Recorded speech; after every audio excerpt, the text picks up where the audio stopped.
Hello, welcome to the channel. Thanks for watching, thanks for tuning in.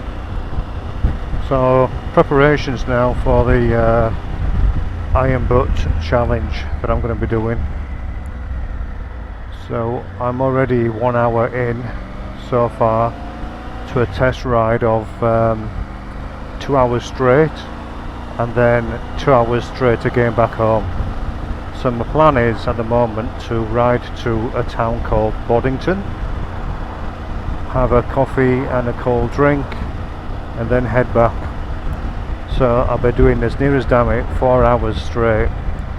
If you're new to the channel or you are a watcher but aren't familiar with what I'm going to be doing, I'm heading out on it's an American thing, for October time, an Iron Butt 1,000 mile or 1,610 I think it is kilometre ride within 24 hours.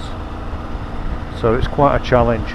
Now by my reckoning it's going to take easily and maybe over 19 hours to do it. So I'll be pretty much 19 hours straight on a motorcycle. I've never done that before, so that's why it's a challenge. I'll be planning to set off around 3 or 4 o'clock in the morning, ride straight through the darkness at that point, into the sunrise, into the day, and get home for around 11 p.m. ish. This here, what I'm on now, this road, it may be part of my trip. I'm going to be heading south. So this is now quite well south of Perth. I've just left a town called Kelmscott and I'll be potentially heading this way, heading south down to Esperance, which is quite a distance away from Perth. Once I arrive at Esperance, depending on fueling points, I may be fueling up there. From Esperance I'll be making my way to Margaret River, and then from Margaret River it's the last legging away to home. I chose to go south because going north is more remote, less fuel stations. I will be taking fuel on board, so I'll be taking 2 petrol tanks in the pannier kit, so I have got fuel, but going north is harder in a way, really. Less to see as well, so I'm travelling south where there'll be a little bit more to see. It's a bit more scenic, and I do like Margaret River, so heading that way and then coming home would be nice.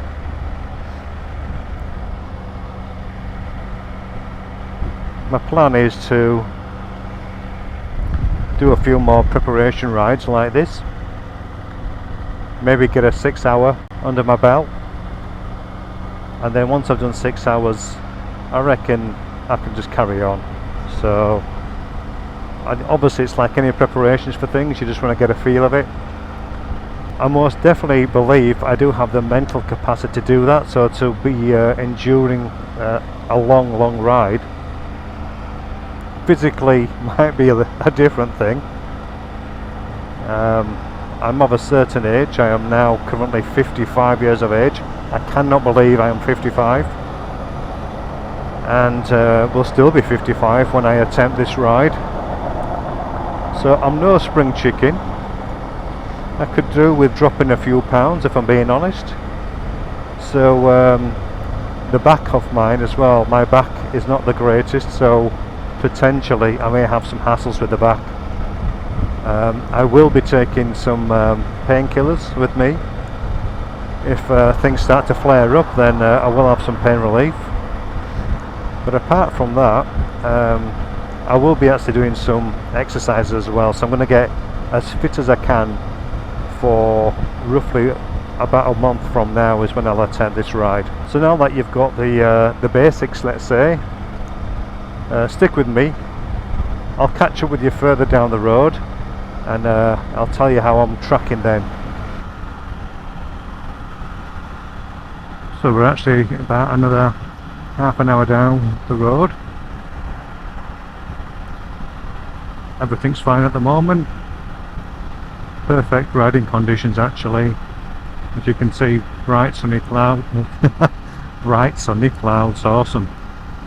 A bright sunny day, no clouds, and these sort of temperatures I'm experiencing today are going to be the same pretty much in about a month's time. We are still in spring and will still be in spring when I attempt this ride. Temperature being at the moment, according to the bike, 22.5 degrees. As I've mentioned before, I'll be riding earlier in the morning and later at night, so the temperatures are going to be cooler. So I'll have to plan for that. So I either have a base layer on or a t-shirt or something, and then maybe another shirt, and then take the shirt off. I'll have this on me, this jacket, I would think. So I think I'll be warm enough. The bike is actually going to go in for a service in a couple of days' time. So it's due its service. So it's a good time to attempt this ride after a service. The scenery has changed. So from where I left off, just outside the outskirts of Kelmscott, we're in the sticks a bit. And hence, visor is up. The national speed limit is 110 kilometers an hour. This road is 110 kilometers an hour. I'm just ticking over according to the bike at 108 kilometers an hour. I've got the cruise control set, so no fatigue with the throttle. I have my sat nav on. It's not the best with the glare of the sunshine behind me at times. I can see it clearly enough now. According to the sat nav, 97 kilometers an hour. So that seems to be quite a chunk of kilometers lower than the actual bike. So I don't know why they're so far out. You'd think within maybe 2 or 3 kilometers an hour, but that's significant. That's about 8 kilometers an hour difference. It's now 12:47. I set off 11:15, so that's about an hour and a quarter. I've another 85 kilometers to go, approximately 33 minutes to destination, and arrival time being 23 minutes past 1. So no fatigue as yet. My back is compressing a little bit. I will stand up from time to time whilst I'm riding. I'll drop down in speed when it's quiet, and then like now I could drop my speed a bit, stand up for a bit, stretch out my back, and then get going again. So all good so far. I will catch up with you again in the next second. And because this is actually a very challenging ride, when I do that, obviously in October, not on this particular day, I'm thinking it's going to be worthy of a charity bike ride as such. It will be in the description box in this particular video as well, and the charity will be for mental health, basically, because who hasn't suffered from mental health, or who knows someone who is going through a period of mental health, which is unhealthy mental health, let's say, mental health issues. So the actual charity as well is going to be a global mental health charity. So I thought it doesn't matter wherever in the world you may watch these videos for this particular Iron Butt challenge. If you actually donate to that charity, you'll know that some of that money will end up going to someone in your nation, basically. I didn't want to focus just on Australia where I live. I thought that would be rather unfair. Mental health is important. Good mental health is important. When it's not very good and it's not really in check, obviously people have problems, and nobody can be untouched by this. It's like any serious illness, and mental health issues are serious health issues, so it can happen to anybody. Doesn't matter how rich you are, doesn't matter how poor you are, doesn't matter how good a person you are. or bad, it can affect anybody. So I just thought that would be a very worthy charity to put this bike ride to. Now, even if I make the ride or not, please donate to that charity. I'll do. So whether I make it or not, obviously I'll endeavour to do it. I'm not going to put my personal safety at risk. That's not going to happen. So if I feel at any point that I'm too tired, I'm fatigued, or I've got pain or something that stops me wanting to ride on, I will just have a long break, rest, and then go home in a steady fashion. I do aim to obviously do this ride. Yes, please donate if you can. So I'm 11 minutes away now from Boddington, not far at all, 15 kilometres. It's been easy, an easy ride down really. I anticipate it being similar. Right then, I've got my right turn here actually. If you want to follow my coming videos regarding this ride, then consider subscribing. It's free, it doesn't cost any money at all. You just have to sit through a few videos apparently. I'm not monetized for my channel as yet, so there'll be videos either way, there'll be adverts either way. Apart from that, it just doesn't cost you any money, just a little bit of time. If you do subscribe, just make sure that you actually subscribe to all notifications. That way you will definitely be updated as and when I've posted a video regarding that charity bike ride. There will be some videos coming up shortly as well. I'll go through the things I plan to take. This road I'm on at the moment is Albany Highway, and this goes all the way down to Albany. I will be actually venturing to Esperance. Esperance will be, I'm not sure on distance, but maybe 100 kilometres or so away from Albany. So as I get to Esperance, I will be taking a right and going a little bit coastline, I believe, and up to Margaret River. I'll be making my way home. It doesn't sound much, 1,620 kilometres approximately. I'll end up doing something like 1,700 by the time I've finished.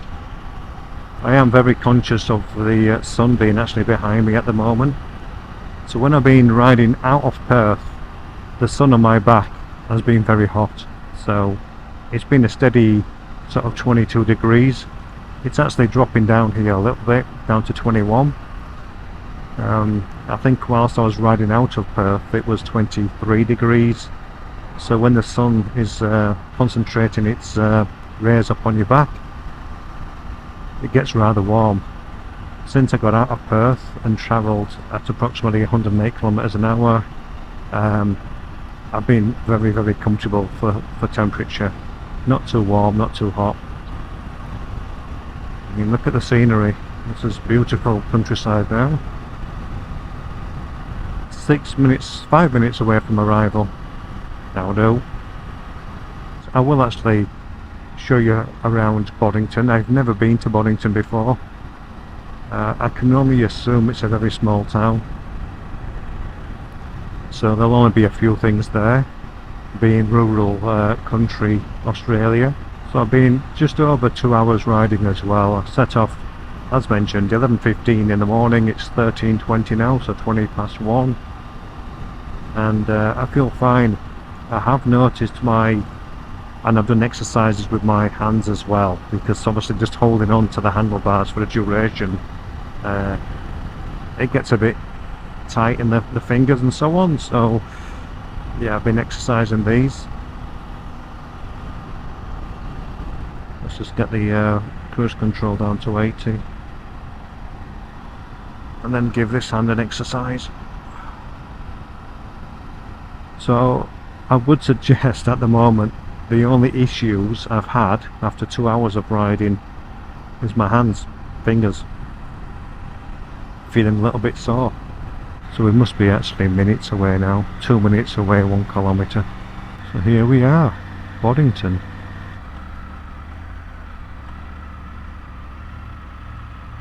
So a cafe is somewhere around here, 100 metres. So is that the left? No, that's a craft shop. Well, I'll park up in this car park.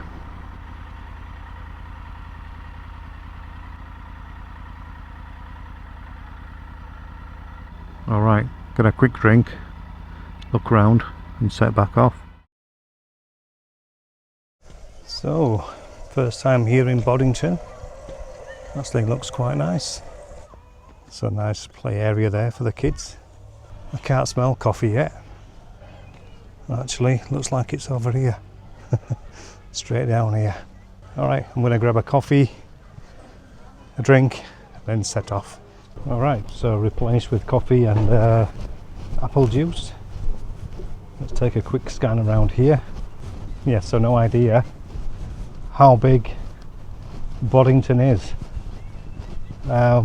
We rode down this road, so nothing up there. Boddington Hall, so Town Hall here.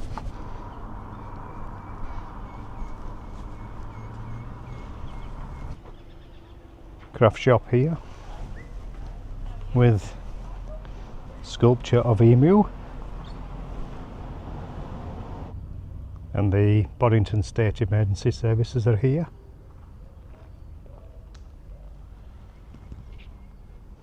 A few pieces of sculptures about. I think that's the first car that's actually passed by.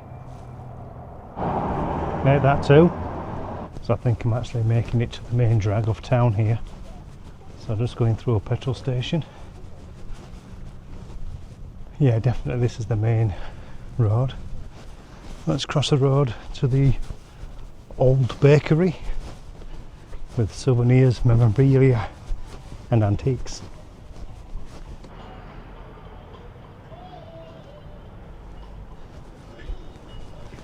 Very much a sleepy town. This is a Sunday, 2 o'clock in the afternoon approximately. We have the Boddington Hotel pub across the road there. Aussie Post.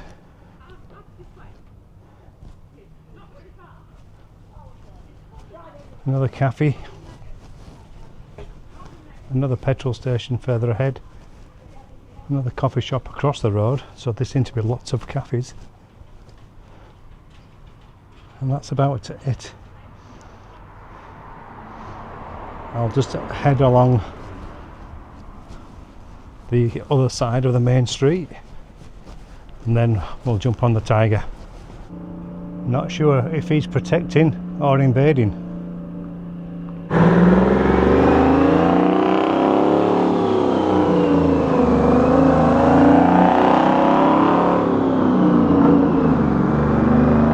It's a noisy thing.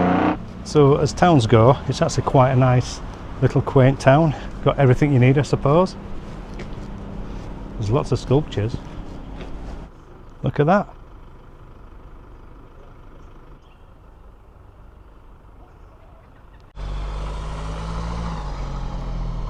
That's different.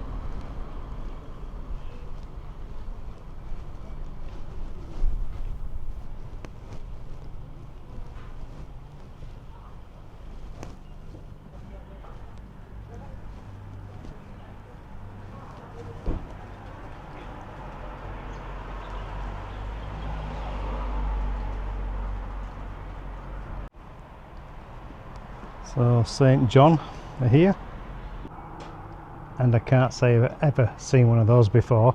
A lunch bar and liquor store together. Alright, well, just heading down the road I came in to the car park. So hopefully you've enjoyed a little look around Boddington, and now back on with the vid.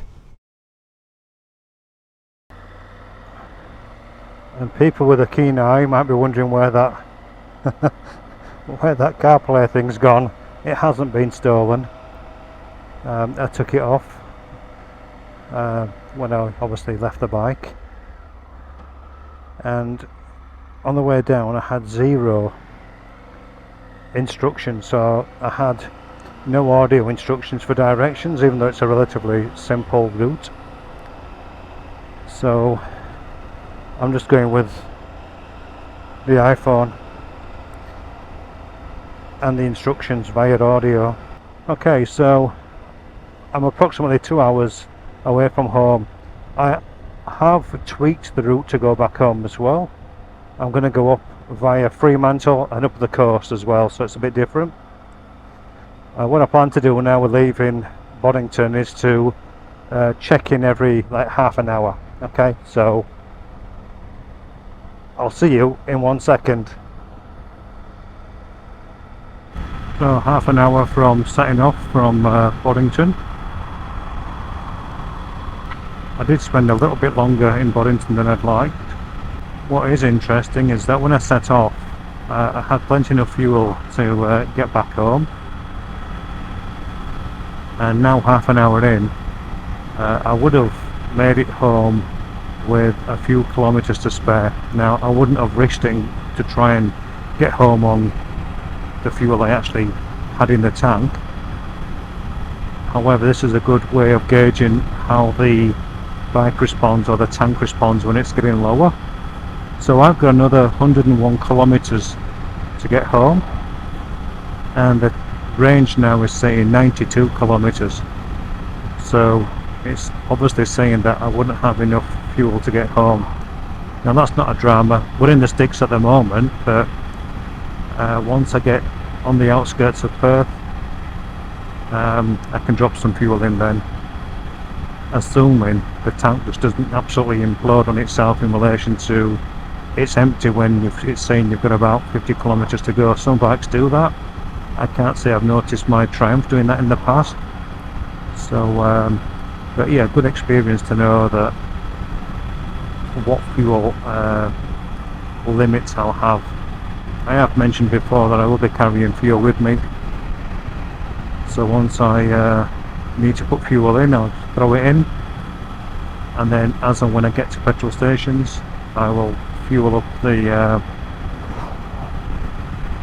refills, the fuel tanks external, and obviously fill up on the bike as well. So I don't anticipate having any issues fueling up when I'm doing the whole ride.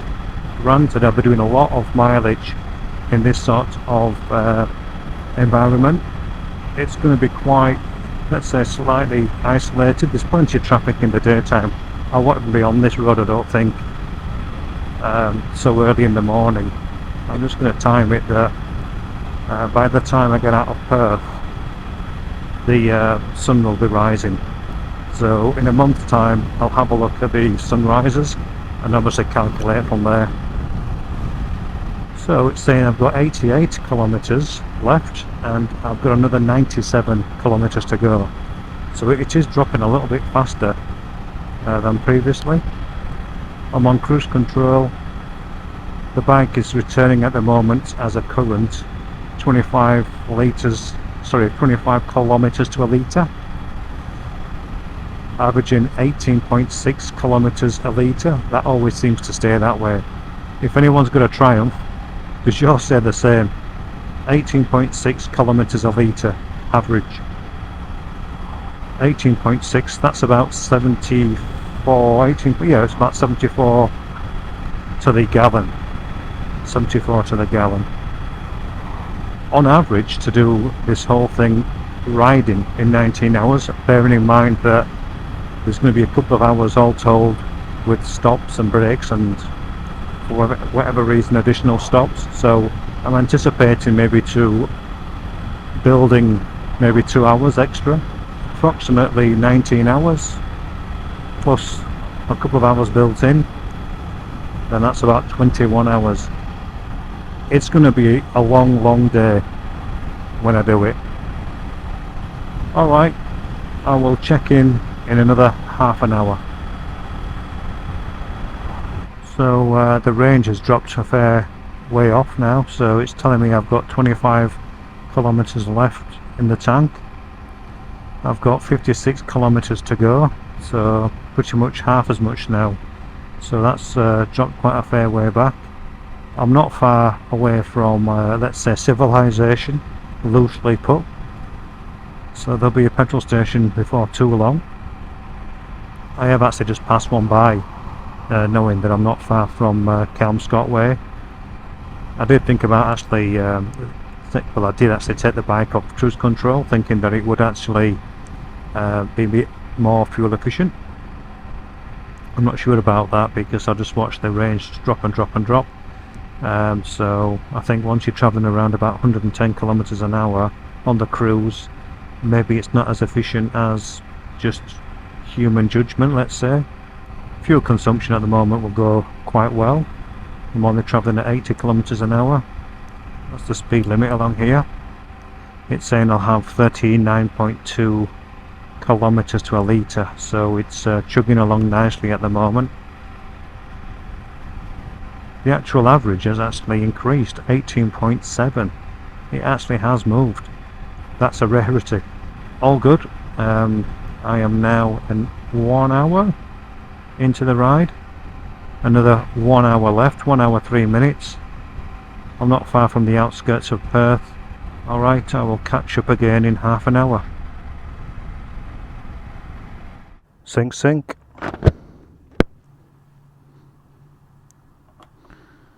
So I found a fuel station. Sorry? It's a nice bike, yeah. It's a shame I can't put any fuel in it. Oh, it's going. Sometimes petrol stations don't like you having your helmet on because they think you're going to ride off. Yeah, have you heard of an Iron Butt Challenge for motorcyclists? It's an American thing, so it's 1,000 miles, so 1,600 kilometers on a motorcycle within 24 hours. So it's quite an endurance. So I've just had a bit of a practice. I've just gone down to Boddington and back up, so that's 4 hours run by the time I get home. So yeah, it's going to be pretty difficult, but I'll give it a go.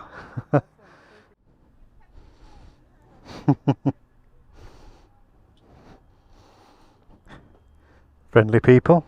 So another half an hour gone. 4 o'clock now. Got the Clintalood with the petrol station. I spoke to a nice lad there, good lad. He reckons he's 10 years off getting a bike like this. He was well impressed with it. He thought it was really nice, which is a very good bike, as the Tiger.